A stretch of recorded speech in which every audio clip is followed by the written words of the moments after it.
Para buscar en el catálogo de literatura se puede empezar eligiendo el idioma de la búsqueda y el idioma en que se puede recibir los resultados, que pueden ser 2 o 3.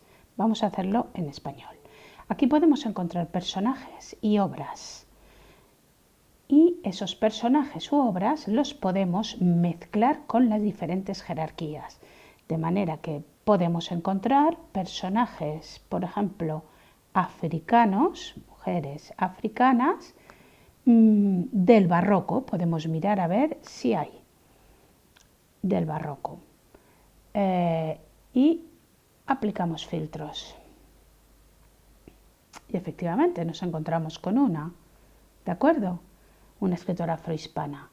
O podemos hacer búsquedas un poco más combinadas. Podemos buscar obras de teatro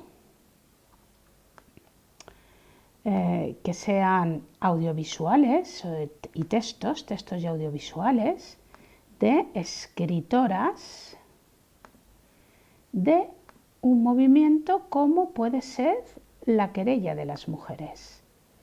Vamos a verlas, si hay obras de este tipo. Aplicamos filtros y nos damos cuenta que efectivamente tenemos obras de teatro, que además son audiovisuales, que tienen estos movimientos.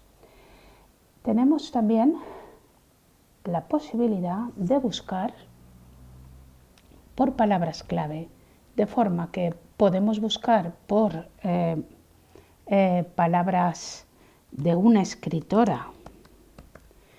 Podemos ver si existen obras. Tenemos obras ahí, aplicamos filtros. Y efectivamente vemos que tenemos, o haciendo una búsqueda más amplia, podemos ver en todos los campos y podemos buscar comedia. Y nos salen personajes y obras que hacen comedia. Tenemos a Ana Caro, Sor Juana Inés, todos estos son los personajes y tenemos las obras. ¿De acuerdo? Y con esto, estas búsquedas nos permiten, esta combinación de jerarquías nos permiten hacer búsquedas muy amplias.